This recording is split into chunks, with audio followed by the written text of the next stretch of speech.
नमस्कार, स्वागत करते हैं आप सबका अपने YouTube चैनल विद्या लाइव पर। तो साथियों, एक बार फिर से हिंदी का नया सेशन जो है जिसकी शुरुआत हो चुकी है। जो 3 वीडियो इससे पहले आ चुके हैं, तो आज फिर से शुरू करते हैं। जो आप इससे पहले वाले वीडियो में आपने पढ़ा था व्याकरण, इससे पहले वाले वीडियो में आपने पढ़ा था व्याकरण के बारे में, व्याकरण क्या है। तो एक बार पुनः फिर से जो है व्याकरण के बारे में आपको पुनः अवगत करा देते हैं कि व्याकरण क्या है। व्याकरण एक ग्रंथ है। अगर व्याकरण की बात की जाए तो व्याकरण क्या है? व्याकरण एक ग्रंथ है, या कह सकते हैं व्याकरण एक रचना है। व्याकरण क्या है? एक रचना है। व्याकरण एक ग्रंथ है, या व्याकरण क्या है? एक प्रकार की रचना है, या कह सकते हैं व्याकरण एक विधा है। व्याकरण क्या है? एक विधा है। और बात करते हैं यदि कि व्याकरण का शाब्दिक विच्छेद क्या होता है। व्याकरण का शाब्दिक विच्छेद की बात करें तो व्याकरण का जो शाब्दिक विच्छेद होता है, व्याकरण का शाब्दिक विच्छेद जो होता है, यह बी प्लस आ प्लस कर्ण से कर्ण होता है। यह बी प्लस आ प्लस कर्ण होता है। व्याकरण का शाब्दिक विच्छेद बी प्लस आ प्लस कर्ण होता है। तो चालक परिचालक जो का एग्जाम था उसमें ये क्वेश्चन पूछा गया था कि व्याकरण किन शब्दों के योग से बना है। व्याकरण किन शब्दों के योग से बना है। तो आप देख सकते हैं कि व्याकरण किन शब्दों के योग से बना है। बी प्लस आ प्लस कर्ण के योग से बना है। बात करते हैं व्याकरण की परिभाषा की। तो व्याकरण की परिभाषा क्या है? व्याकरण की परिभाषा क्या है, या व्याकरण की हमें ज़रूरत क्यों पड़ी? अगर बात की जाए कि व्याकरण की ज़रूरत क्यों पड़ी, हिंदी में व्याकरण की ज़रूरत क्यों पड़ी, तो व्याकरण क्या है? व्याकरण हमें भाषा के शुद्ध उच्चारण और शुद्ध लेखन एवं शुद्ध वाक्य प्रयोग, या कहिए शुद्ध प्रयोग का ज्ञान प्रदान करता है। व्याकरण क्या करता है? व्याकरण की बात की जाए अगर, तो परिभाषा यहीं से निकल करके आती है, या कहिए कि व्याकरण क्या करता है? व्याकरण हमें भाषा के शुद्ध लेखन, शुद्ध उच्चारण और शुद्ध प्रयोग, शुद्ध लेखन, शुद्ध उच्चारण एवं शुद्ध प्रयोग का ज्ञान प्रदान करता है। तो परिभाषा यहाँ से आती है व्याकरण की कि व्याकरण ऐसा ग्रंथ है या व्याकरण वह ग्रंथ है जो हमें किसी भाषा के शुद्ध लेखन, शुद्ध उच्चारण और शुद्ध वाक्य प्रयोग का ज्ञान प्रदान करता है। तो इसकी परिभाषा क्या होगी? व्याकरण वह ग्रंथ है जो हमें किसी भाषा के शुद्ध उच्चारण, शुद्ध लेखन और शुद्ध प्रयोग का ज्ञान प्रदान करता है। तो व्याकरण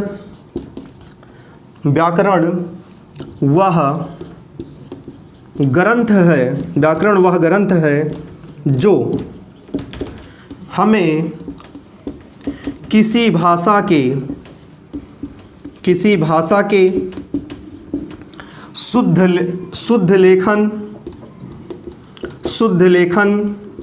शुद्ध उच्चारण एवं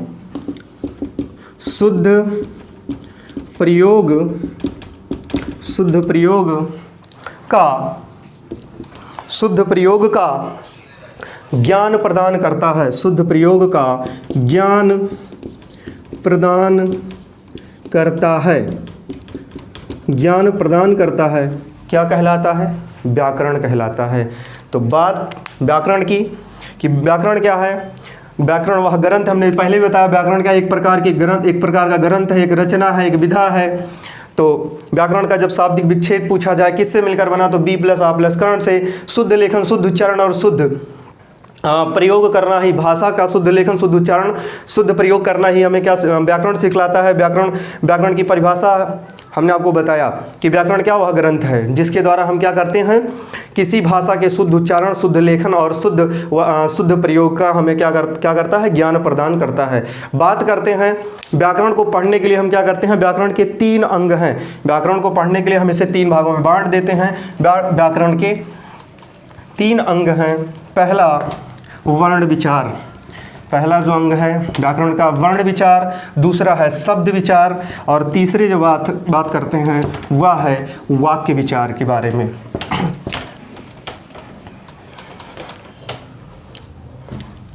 तो व्याकरण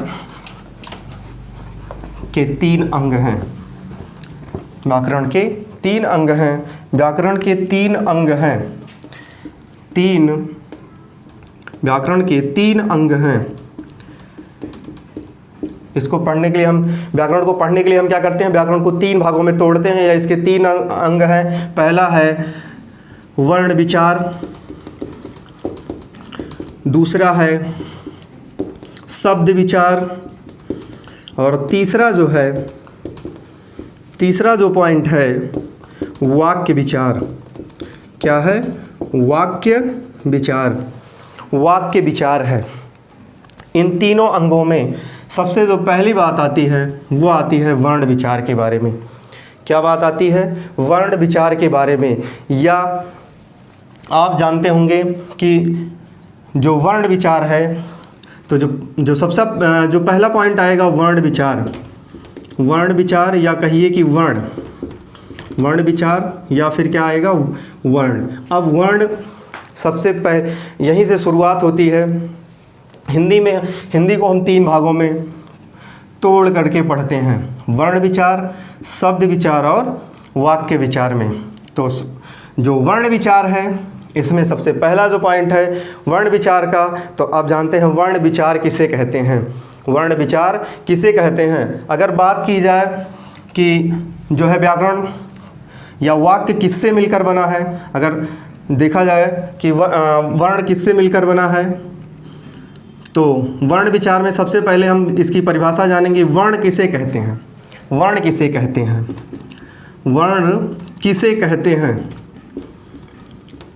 वर्ण किसे कहते हैं? तो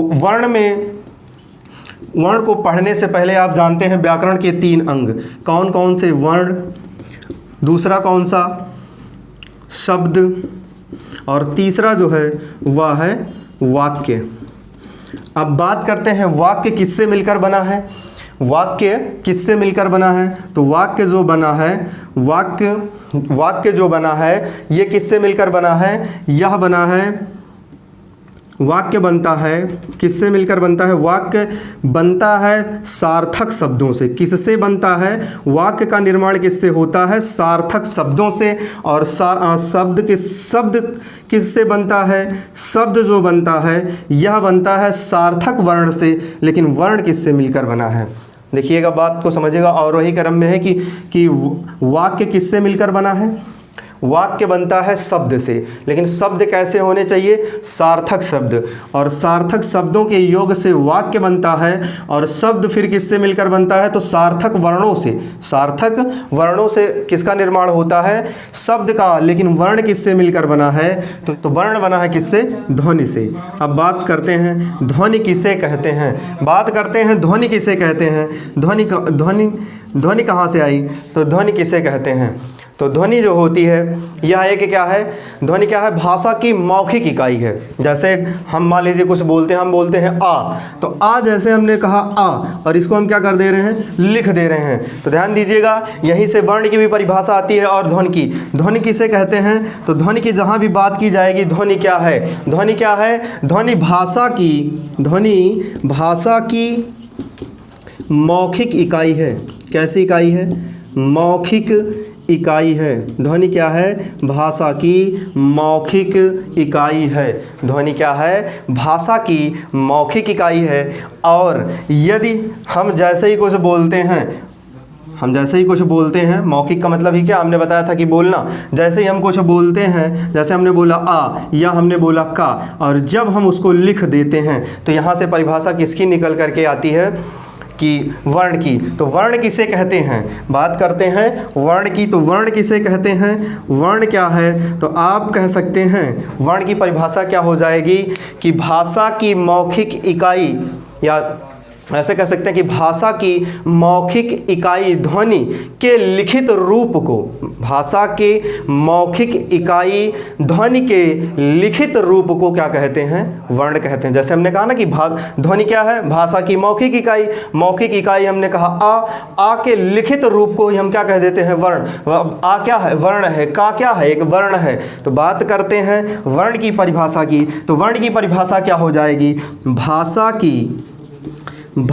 की मौखिक इकाई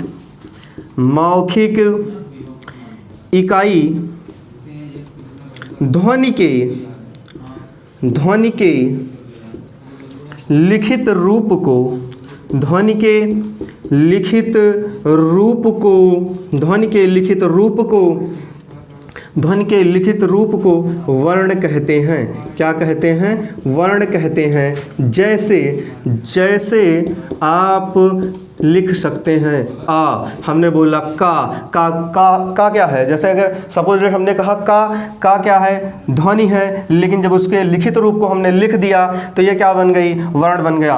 का, ख, ग इत्यादि ये सब क्या है? आपके वर्ण के अंतर्गत आते हैं। ये सब किसके अंतर्गत आते हैं? वर्ण के अंतर्गत आते हैं। तो अभी आप पढ़ रहे थे व्याकरण। व्याकरण को हमने बताया 3 भागों में तोड़ करके पढ़ते हैं, वर्ण, शब्द और वाक्य। तो हमने बताया वाक्य कहाँ से बनता है? तो जो सार्थक शब्द होते हैं उनसे वाक्य बनता है, और जो सार्थक वर्ण होते हैं उनसे शब्द बनता है। और वर्ण किससे मिलकर बनता है? तो सार्थक ध्वनियों से क्या बनता है? वर्ण बनता है। और ध्वनि कहाँ से आई? तो ये क्या है? भाषा की क्या? मौखिक इकाई है। और मौखिक इकाई है, फिर यहीं से परिभाषा किसकी निकल करके आई? वर्ण की। और वर्ण के बारे में हमने बताया कि भाषा की मौखिक इकाई ध्वनि के लिखित रूप को क्या कहते हैं? वर्ण कहते हैं। इस चीज़ को मिटा देते हैं। फिर आगे अगला टॉपिक आपको बताते हैं। वर्ण के बाद इसमें 5 प्रकार के क्वेश्चन बनते हैं। वर्ण में 5 प्रकार के क्वेश्चन बनते हैं। जो सबसे पहला ही क्वेश्चन होता है कि भाषा की सबसे छोटी इकाई क्या होती है? भाषा की सबसे छोटी इकाई किसे कहते हैं?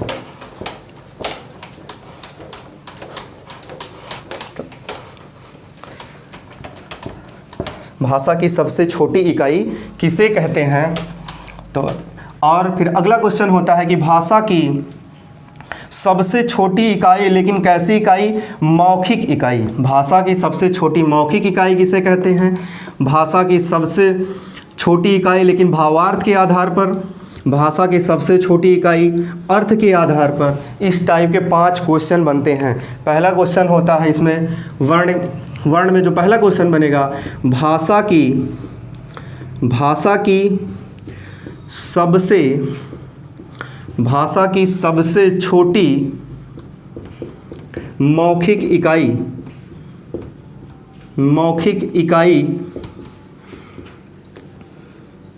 किसे कहते हैं? भाषा की सबसे छोटी मौखिक इकाई किसे कहते हैं? तो भाषा की सबसे छोटी मौखिक इकाई क्या है? ध्वनि। किसे कहते हैं? ध्वनि को कहते हैं। भाषा की सबसे छोटी मौखिक इकाई की जहाँ भी बात की जाएगी मौखिक इकाई, यदि आप देखते हैं कि मौखिक इकाई तो वहाँ पर ध्वनि। दूसरा जो क्वेश्चन इसमें बनता है, भाषा की सबसे छोटी इकाई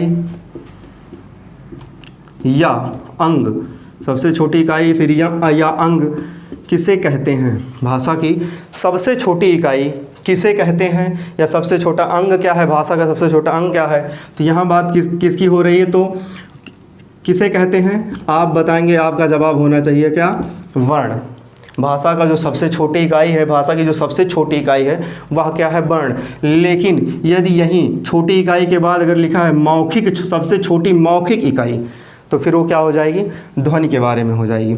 बात करते हैं अगला पॉइंट कि भाषा के जो तीसरा क्वेश्चन बनता है, भाषा की सबसे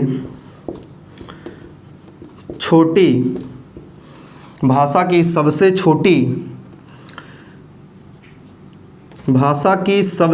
अर्थ के आधार पर अगर बात की जाए, भाषा की सबसे छोटी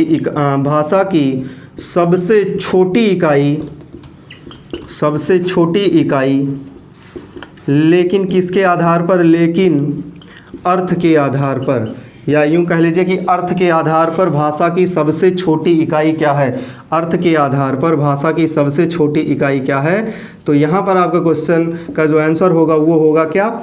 शब्द। भाषा के अर्थ के आधार पर भाषा की जो सबसे छोटी इकाई वो क्या होते हैं? शब्द होता है। अब देखिए शब्द में क्या होता है, कोई ना कोई अर्थ जरूर निकलेगा, इसलिए क्या है? अर्थ के आधार पर भाषा की सबसे छोटी जो इकाई वो क्या है? वो है शब्द। जो चौथा क्वेश्चन है, भावार्थ के आधार पर, भावार्थ के आधार पर भाषा की सबसे छोटी इकाई, सबसे छोटी इकाई वो क्या है? वाक्य होगा। वो क्या होगा? वाक्य होगा। किसके आधार पर? भावार्थ। कहने का मतलब जिसका क्या निकलता हो? भावार्थ निकलता हो, वो क्या है? भाषा की सबसे छोटी इकाई क्या हो जाएगी? वाक्य होगा। और इस तरीके से 4 क्वेश्चन इसमें हैं कि भावार्थ के आधार पर भाषा की सबसे छोटी इकाई, अर्थ के आधार पर भाषा की सबसे छोटी इकाई या अंग क्या होता है? वर्ण होता है। और भाषा की सबसे छोटी कैसी? मौखिक इकाई क्या है? तो भाषा की सबसे छोटी मौखिक इकाई क्या है? ध्वनि है। पेज पलटाऊंगे। भाषा की सबसे छोटी इकाई क्या है? भाषा की सबसे छोटी इकाई ध्वनि है।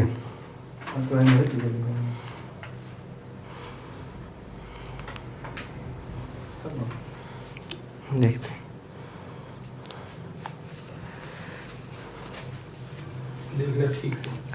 और एक क्वेश्चन और इसमें बनता है, 5वां जो क्वेश्चन बनेगा कि अभी हमने आपको बताया था कि 5 क्वेश्चन बनते हैं। 5वां जो क्वेश्चन बनता है कि एक क्वेश्चन और एक तरीके से कुछ इस तरीके से क्वेश्चन पूछ लिया जाता है कि भाषा की सबसे छोटी लिखित इकाई, भाषा की सबसे छोटी कैसे इकाई? लिखित इकाई।